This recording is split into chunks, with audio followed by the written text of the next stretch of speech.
우리는 걸어다니는 교회입니다. 사람이라면 누구나 자기가 한 일을 자랑하고 싶어 합니다. 다만 노골적으로 자기를 자랑하는 사람이 있고 또 은근히 자기를 자랑하는 사람, 이 두 부류로 나눌 뿐입니다. 모든 경우 모든 사람이 다 자기를 높이려고는 하지 않을 수 있지만 죄인의 본성은 언제든 자기를 자랑하고 드러내려는 속성이 있습니다. 이것이 모든 사람들에게 대부분의 경우에 나타난다는 것을 부인할 수는 없을 것입니다. 그래서 성도들도 예배하면서 하나님 앞에서 자기를 은근히 과시하려는 성향이 나타납니다. 하나님은 우리가 예배하면서 다 하나님이 하셨어 이렇게 하기를 바라시지만 인간은 은근히 나의 공로가 있어 그것을 나타내려고 하는 모습이 보이는 것이죠. 인간은 골리앗에게 돌멩이를 던졌어. 내가 돌을 던졌다니까 내가 쓰러뜨렸어. 그렇게 영웅담처럼 자신이 골리앗 앞에 선 체험담을 간증이라고 자랑하려고 합니다. 그러나 하나님은 하나님이 하셨어 이 말을 듣고 싶어 하시고 이것을 기뻐하신다는 것을 우리는 잊어서는 안 될 것입니다. 왜냐하면 진짜로 하나님이 다 하셨거든요. 하나님이 다 하셨기 때문에 하나님이 하셨다고 진실된 고백을 듣기를 원하시는 거죠. 돌멩이를 아무리 사람이 던졌어도 그것이 골리앗에게 맞춰지고 골리앗이 쓰러지고 전쟁에 승리하게 하는 분은 하나님이시라는 것입니다. 이스라엘 백성이 애굽에서 400여 년 동안 종살이, 노예살이를 했습니다. 그런데 하나님이 이 이스라엘 백성들을 애굽에서 해방시켜 주셨습니다. 한 방에 일이 일어난 것은 아니죠. 크게는 10번의 재앙을 애굽에 내리셨습니다. 기적을 일으키신 것이죠. 그래서 바로와 애굽의 모든 사람들이 꼼짝도 못하도록 하셨습니다. 그리고 애굽에서 나온 이스라엘 백성들이 첫 번째로 홍해 바다를 만나게 하셨습니다. 뒤에서 애굽 병사가 따라오죠. 앞에는 홍해 바다가 있죠. 여기서 하나님은 기적을 베푸셔서 홍해 바다를 가르셨습니다. 이스라엘 백성들은 바다를 육지처럼 건너가게 하셨고 그곳에 애굽의 군사들은 수장되게 기적을 베푸셨습니다. 왜 그렇게 하셨습니까? 이스라엘에게 하나님이 하시는 일이다. 하나님의 주권을 나타내시기 위함이었습니다. 신명기 4장 35절에 이것을 내게 나타내심은 여호와는 하나님이시요 그 외에는 다른 신이 없음을 내게 알게 하려 하심이니라 라고 했습니다.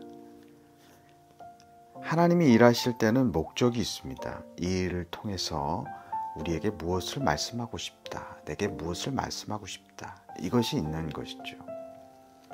그러니까 우리에게 닥친 일들 하나하나에 하나님의 메시지가 담겨 있는 것입니다. 우리는 포장만 보잖아요. 그래서 포장이 좋으면 이거 행복해지는 것이구나. 행복으로 변하고요. 포장이 고난이면 이게 고통이다. 이게 원망이다. 이렇게 변해버리는 것이죠. 그러나 하나님은 그 안에 반드시 뜻을 담고 계신 분이라는 것입니다. 그래서 그 뜻을 우리에게 알려주시고 메시지로 주시기 원하시는 것이죠. 뒤에 36절에 보면 여호와께서 너를 교훈하시려고 이 일을 베푸신다라고 했습니다. 하나님이 이스라엘 백성들을 출애굽시키시고 홍해를 건너게 하시고 그 다음 광야 생활을 하셨죠. 광야에서 이끌어주시고 보호하셨습니다. 왜 그럴까요? 왜 광야로 인도하셔서 보호하실까요? 왜 광야로 인도하셔서 이끌어주실까요? 교훈을 주시려고 그러신 것입니다. 주 밖에는 이 광야에서 보호하시고 책임질 분이 없다. 이것을 알려주시기 위함인 것이죠. 우리는 약 먹고 병이 나았다. 그러면 하나님이 고쳐주셨다는 인식을 별로 안 합니다. 그런데 병원이 의사가 포기하는 거예요. 방법이 없습니다. 그런데 나았어요. 그러면 하나님이 하셨다. 이렇게 고백하지 않습니까? 광야에는 의지할 곳이 없는 곳이에요. 그러니까 광야에서 기적이 베풀어지고 광야에서 보호하시고 인도하셨을 때 인간은 하나님이 하셨다는 것을 더 노골적으로 고백하게 되는 것입니다.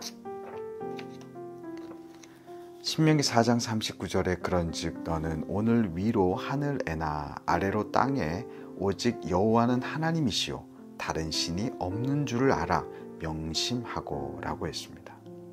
다른 신이 없는 줄을 알아 명심하고. 광야에서 문제를 만나면 그 문제를 해결해 주실 분이 하나님이시다. 다른 신은 없다. 이거 알라는 것입니다. 이런 의미에서 하나님은 이스라엘 백성들에게 얼핏 듣기는 시원한 답이 안 되는 것처럼 들릴 수 있지만 사실은 명답을 내려주시는 것입니다. 39절에 그런즉 너는 오늘 위로 하늘에나 아래는 땅에 오직 여호와는 하나님이시요. 이 명답입니다. 정답인 것이죠. 다른 신이 없는 줄을 알아 명심하고. 정답이에요.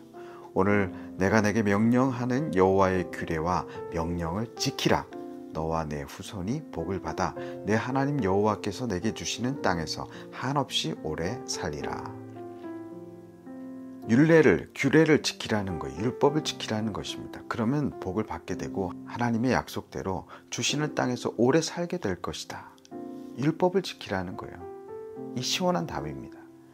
이 문제를 광야에서 우리를 보호하실 분은 하나님밖에 없으니 너희는 규례만 계속하여 잘 지키면, 하나님을 사랑하면, 하나님을 잘 따르면 하나님이 약속하신 대로 복을 주실 것이다. 그렇게 말씀하신 것입니다. 그런데요, 우리가 생각해 볼 것은 성도 중에 하나님을 제대로 안 믿고 싶은 사람이 없잖아요. 근데 율법을 다 지키는 사람도 아무도 없습니다. 그러니까 부지중에라도 율법을 못 지키는 것이죠. 그럼 어떻게 됩니까? 지켜야 잘 산다고 했잖아요. 또 우리는 지키고 싶잖아요. 근데 못 지킨다는 거예요. 이어서 도피성 이야기가 나오죠. 도피성은요, 모세가 요단 동쪽에 도피성을 마련해 놓은 것이에요. 도피성이 뭐 하는 곳이냐?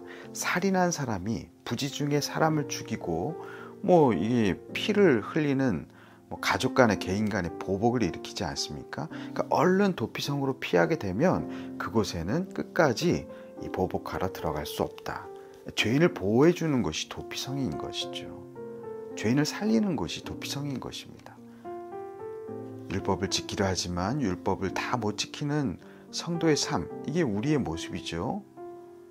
그리고 도피성으로 피해야만 되는, 그리스도께로 피해야만 되는 것이 우리의 모습인 것입니다. 사랑하는 오레이스 가족 여러분, 인생은 광야입니다. 아무것도 의지할 데가 없어요. 그래서 하나님이 정답이고 하나님이 필요한 곳입니다. 우리에게 하나님은 하나님밖에 없다, 주밖에 없다를 알려주시기 위해서 광야와 같은 세상의 삶을 허락하시는 것입니다. 성도라면 주만 다 따르고 싶죠. 주님이 하셨다고 고백하고 싶죠. 그런데 광야에서 주님이 보호하셔도 우리는 이스라엘 백성처럼 하나님을 배반할 때가 너무너무 많습니다. 따르려고 하는데 마음은 원인데 육신이 안 따라가는 거예요. 그때 그 죄를 지은 죄인을 보호해 주시는 그 도피성, 그것이 바로 그리스도이신 것입니다. 그리스도께로 피하면 우리가 부지중에 지은 죄라도 다 용서함을 받고 보호함을 받을 수 있는 것이죠. 그러므로 우리 모두가 광야와 같은 이 세상을 살 때 우리의 피할 곳은 주님밖에 없다.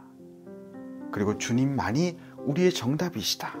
이것을 인정하고 살아갈 때 죄를 지어 죽게 되는 영혼이 아니고 죄를 지었지만 용서받고 오직 하나님의 은혜로만 살아가는, 살림을 받는 우리 모두가 되시기를 주님의 이름으로 축복합니다.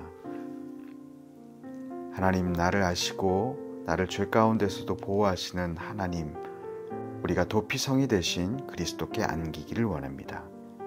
광야는 우리가 고난당하라고 주신 것이 아니라 오직 주밖에 없음을 알려주시기 위하여 주신 것인 줄 믿습니다. 이 광야와 같은 세상에서 도피성이신 그리스도만 바라보고 그 품에 안기어 사는 우리 모두가 되게 은혜를 더하여 주시옵소서. 살아계신 예수 그리스도의 이름으로 기도드립니다. 아멘.